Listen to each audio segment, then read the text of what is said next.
views and opinions expressed in the following program do not necessarily reflect the views of Capital Radio Limited, but those of the interviewee.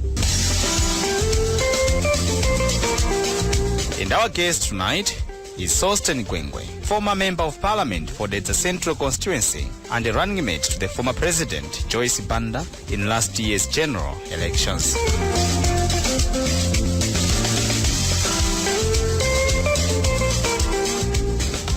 Mr. Sosten Gwengwe, thank you very much for joining us in this edition of Capital Straight Talk. Most welcome, sir. Thank you. Would you first of all tell us, what have you been doing since you lost last year's elections? What have you been doing since last year to date? Well, I've been in teaching in a certain part of my life, and our family also is engaged in running some private schools. So I've been busy trying to inspire young boys, young girls in the private schools which I help run.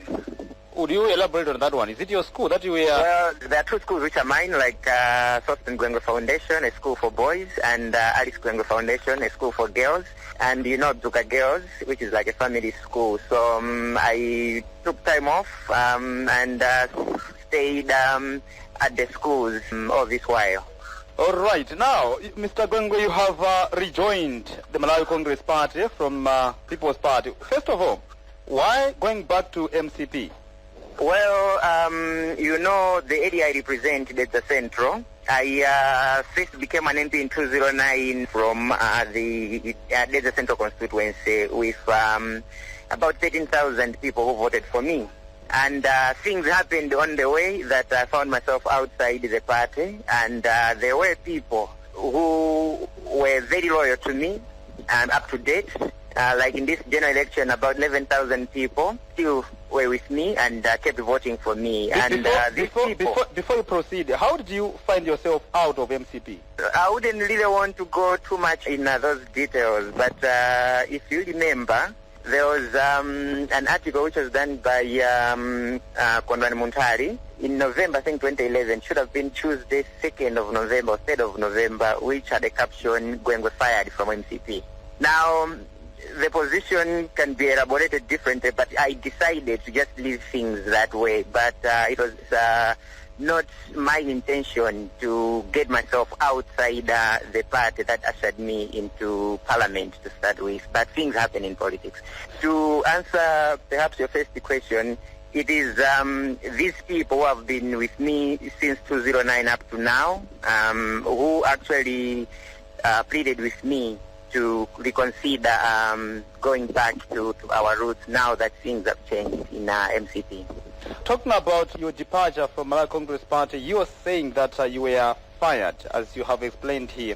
But now, looking at your journey from Malawi Congress Party, you went to the DPP. You left DPP to People's Party, now back to Malawi Congress Party. Should it be construed as political prostitution?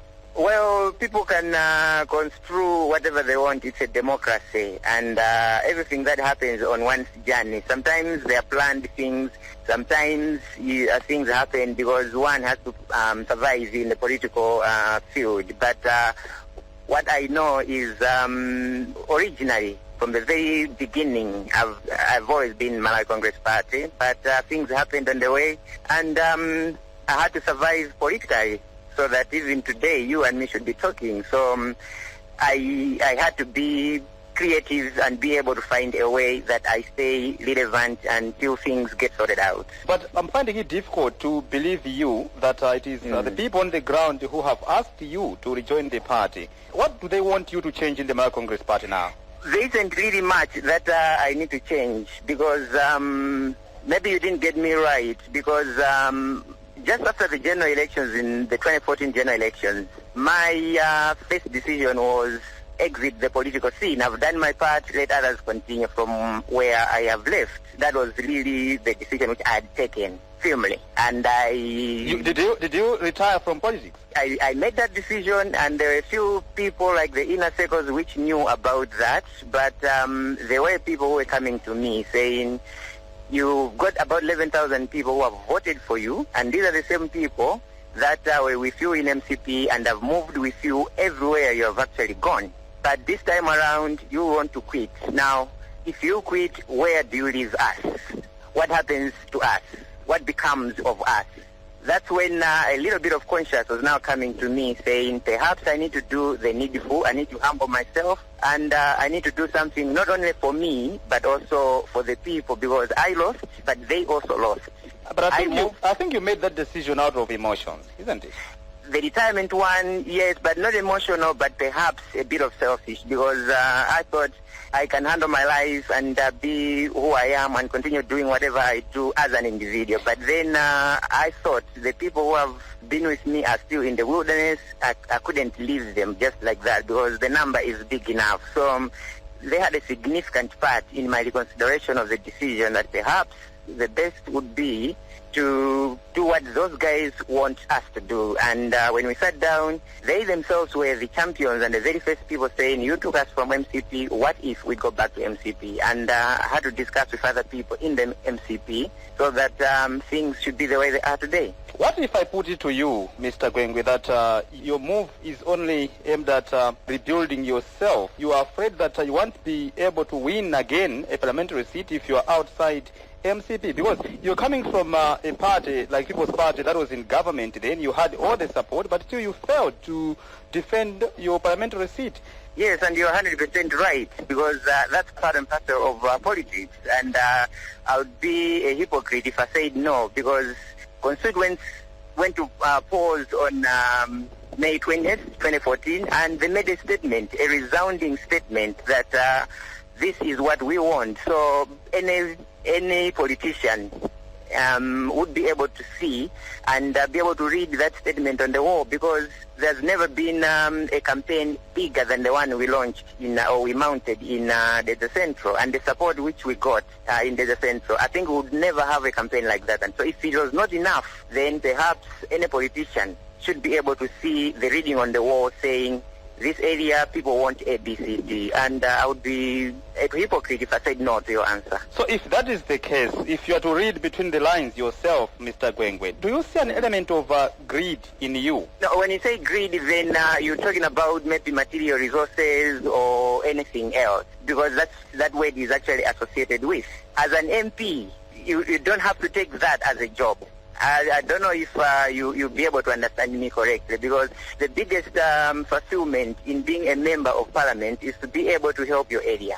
And there are people in the area who have to look at me and say, you've done A, B, C, D for us, and we're drinking this clean water because of you. Our students are now learning from this beautiful classroom, and our teachers are sleeping in nice houses because of your tireless efforts. So the biggest fulfillment for any member of parliament, it wouldn't be greed, because at the level where I am, I don't think being an MP would compensate anything at all. So you lost the elections, having achieved all that you're talking about here, yes. Having brought that kind of development to the people, you still lost the elections, which yes. means you are convinced that you lost simply because of the party that you represented, in this case, People's Party. That would be one of the major factors, yes, because culture is difficult to change. We tried our level best and we failed, and we must admit that we failed. So it would be a lie to beat about the bush, but we must admit that we failed. But coming back to you, you are acknowledging that I had a lot of positions which I failed. If I'm an MP today, what difference would it make to me as an individual? You would see that it's not even conversation at all. So there are things which you do because you have dissolved the bond and the relationship with the people in the village, and you have to do it for their sake. Otherwise, you might even be better off doing your own things rather than spend most of your time doing things which don't bring you enough into your pocket. So if People's Party was still in power and that you were the vice president of this country, if you had excelled in last year's elections, would you have gone back to Malawi Congress Party? No, what I'm telling you is the people which have been following me, and they followed me in many, many other places. Those are the ones You mean your constituents? Yes, my constituents. So those are the ones that are in the wilderness, and those are the ones that you and me should be thinking about. Because who took them into that wilderness you're talking about? Is it you? Myself, yes. So I need to take responsibility for them, because every time they call me, what happens of us? What happens of us? So I need to take responsibility of them. The case wouldn't have been the same if they still had, or if they had won the elections and things were actually going on the way they had planned. So all this Plan B that is coming in is to be able to rehabilitate those people back into where they were, like bringing status quo to them. Because otherwise, if I was voted by 5 people, I would have just talked with the 5 people and say, forget it, let's do other things. There's a lot to do in life. Looking at People's Party, it has lost a number of key individuals. And you, why have you decided to leave the party when it needs strong characters in the absence of the leader herself? Every politician needs a base. You need a base, a foundation. And I would be lying to you if I would say I would build something national when I lost my parliamentary seat. And losing parliamentary seat changed a lot of things.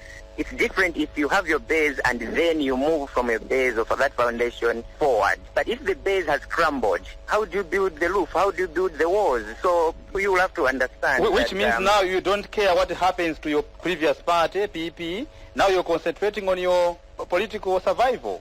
Every person needs a base, and it will be a lie. I will tell you this over and over again. It will be a lie to masquerade as a politician when you have no base. Every politician must have a base, and you build that base, and then you can go on and say or go beyond that. But without a base, you'll be making a lot of noise, but with no substance, with no contribution at all, which you're making.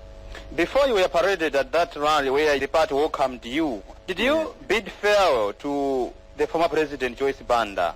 I talked with Joyce Banda. We exchanged some emails, but I wouldn't want to go into what we discussed. What did she there say are some on other you? things which are personal, and it's not always good to air everything, even the personal issues which we talk about. But on your decision to leave the party, what did she say? I wouldn't leave it diverge into that. Did she allow you to leave? I Or would not diverge into that, but you should know that Joyce Banda was a politician to me, but was also more than a politician to me. And I think that will remain like that for a very long time, because there are people who influence your life. What do you mean? What do you mean she was more than a politician to you?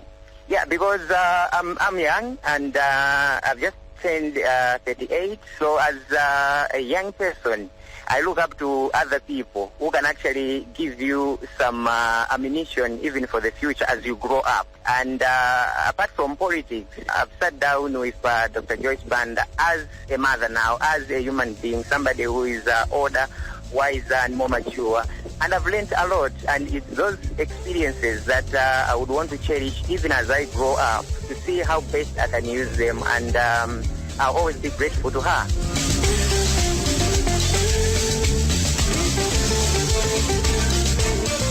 If you're just joining us, welcome. This is Kabilo Straight Talk.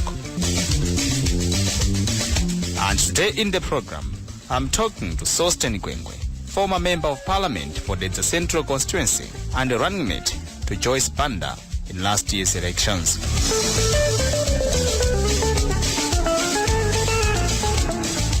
Are you not practicing Judas Iscariot here, Mr. Gwengwe, to Joyce Banda, who abandoned her close allies and opted for you for running mate last year? Yeah, but that question, you should also consider it from different angles, because at the end of the day, the question is, I am young and I am vibrant and I need to be helped to resuscitate a career if I have to, and that's how politics actually is. It's not that because I'm from a place like Dedza or Lilongwe, and then this is the culture in my place, and I've joined a party that first ushered me into parliament. My constituents are saying ABCD. When you listen to them, it's nothing personal, it's just pure politics, the way it happens at individual level, constituency level, because I wouldn't think that anybody in PP would want me to die a natural death. I don't think there's anybody in PP who would want that. So there are things that happen in politics. Sometimes very difficult decisions have to be made, but in the end, it's the people which we serve that must be the winners at the end of it all. All right, now that you are in the Malawi Congress Party, you have joined the party, nothing wrong about it, but what is your vision politically? Well, in the Malawi Congress Party, I have no vision which is different from any vision that the party already has, because prior to my unveiling in the past weekend, I've been talking, and we've had a lot of discussions with the president of the Malawi Congress Party, Professor Japoyera, and we've talked a lot, and the vision which he has, if we all rally behind him and help him, Malawians should be able to see that things can actually change. So I have no vision of my own. The vision that I'm supporting is the vision that the Malawi Congress Party is advocating. But what role do you intend to play for the party? I want to play a role right now as a party member, and trust me, Msonko, it's enough to be a member of the party, because your presence alone lifts some spirits of other people who actually like or love you. So being part and parcel of the institution of the system is enough for me, and I'm playing that role as a bona fide Malawi Congress Party member. A bona fide Malawi Congress Party member? Yes. Which means you have rejoined the party wholeheartedly? Yes, I have, yes. And yes, I have. And we've talked a lot of things, and I'm happy that I've gone back to my roots. And even the people that have been following me, some of them had positions in MCP way before I was born. Even those people are happy now that status quo has been achieved. They survived with me, and this is where we are. It's a new chapter. Life goes on. You keep on saying you have talked a lot of things with the party leadership. What issues have you discussed with the party's leadership? No. It's about many issues of how I found myself outside the party, how things have changed, and how the president, as a statesman, has put behind him anything that has actually happened or anything that actually happened. We've talked and we've discussed his vision, and I think I'm part and parcel of it, yeah. Mr. Yes. Gwengwe, you did castigate the MCP leadership, yes, including Chagwela himself and yes. Tembo. I remember that. Do you regret that now you are back to the same party? Well, regrets will always be there in one's life. There are some other things you do well, and there are some other things you don't do well. You can never have a clean slate all the way to the very end. What's most important is I would not have announced my membership if I was not convinced that the party president, including my own, I would say grandpa, Honorable John Tembo, if I was not convinced that everything we had said to each other during the campaign is now behind our back, it's not forgiven.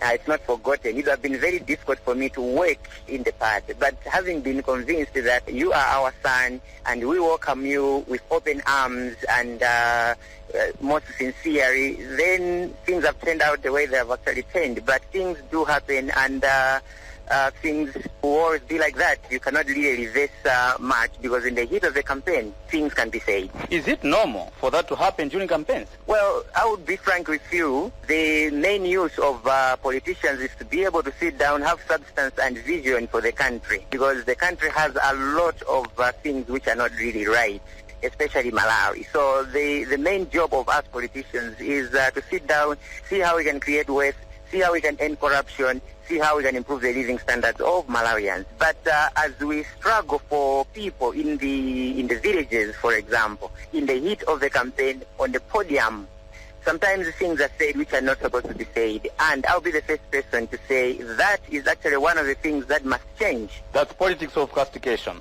Yes. But now, how can it change when people like yourself are still doing that? I've been in politics for 5 years, and I would say that from that time to now, because I joined politics when I was 32, and there's a lot which everybody, every politician, every human being is learning each and every day. And I can assure you today that I'm stronger. I've met a lot and I've overcome quite a lot. I'm stronger, I'm more mature, I'm wiser. And that's how things are. And if you don't learn, it means you are dumb. I would be sorry if I used a very strong word, but every human being must learn. So what lessons have you learned, if you can share with us? We need to be able to move forward and get focused on the substance, get focused on the issue that Malawi is. And there are quite a lot of issues that we can spend most of our energies on. For example, the capita income for a Malawian is the least in the world. But talk less of that. Think of the dignity of Malawians. Are we a dignified nation? if you move around, you would see that we really need to do a lot to uplift even our own image as human beings. And all that is the duty of us politicians. And sometimes when we go wayward, we must be able to learn very quickly and see how we can change things as a block of politicians, opposition or in government. When you were running mate to Joyce Banda last year, people say that you didn't do much to inspire your fellow youth. Would you consider that as a fair assessment? Yeah, I would tell you that most Malawians would hear what you are saying on the podium. But go to Ministry of Industry and Trade. You are talking of the MITC. You are talking of the one-stop shop. We are talking of the reforms that they are pursuing at Ministry of Trade. You would actually see the substance that a young person who was at the helm of that ministry actually did. So if you do a little bit of research, you would see quite a lot of work that was done, and people today are proud of that. They are able to talk of a compendium of bankable projects. There's a lot that people have actually proud of today that were actually put together by myself as a young Minister of Industry and Trade. But people always mark you for the things that are said on the podiums, but the substance of running government is not just podium, it's also back at the office and see the kind of legacy you're leaving, the kind of work that you've done. And if I had not done a good job, some of these things wouldn't have been up and running today. For example, the MITC and all these other things that are happening at Industry and Trade. So people would say whatever they want to say, it's a democracy. But I will tell you one more thing. What we need is not a lone voice of a young person. We need a critical mass of young people who have a mentality which is progressive, and they're saying enough is enough. Let's do something, because a lone voice, no matter how young that person can be, will never take us anywhere. A critical mass of young people will change things. A lone voice somewhere will never change things. We need to wake up from that slumber and be able to see what really can bring the change.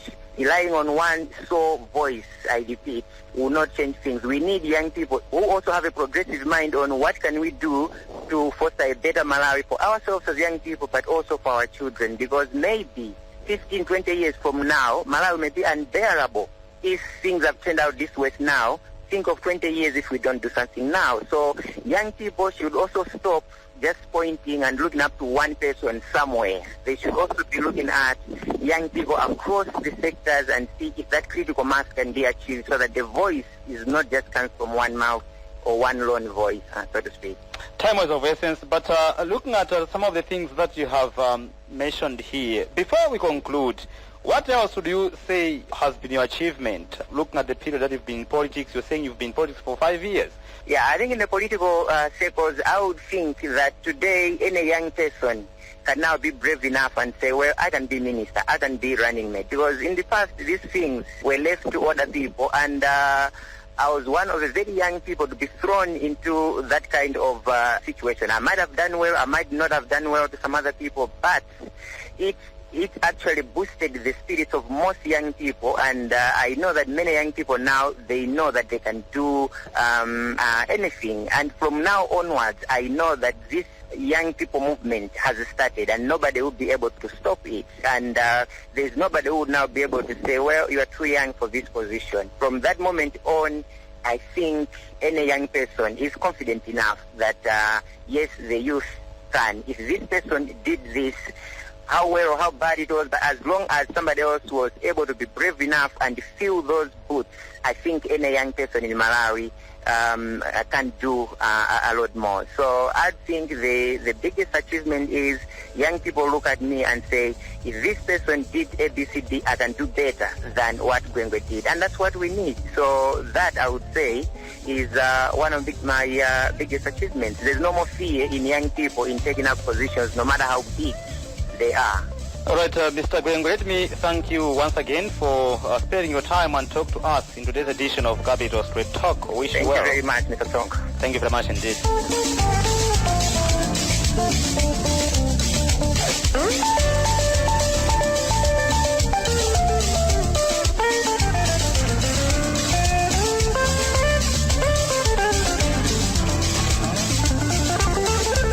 And And this is how we conclude this edition of the program, Capital Straight Talk. Today in the program, I was talking to Sosten Gwengwe, former Member of Parliament for the Central Constituency, who has now rejoined the Malawi Congress Party. A very big mention should go to our sponsors, Rainbow Bands and Chisomo Kasu for his expertise on the Sound Console. Not forgetting you, our listener, for sparing your time listening to the program.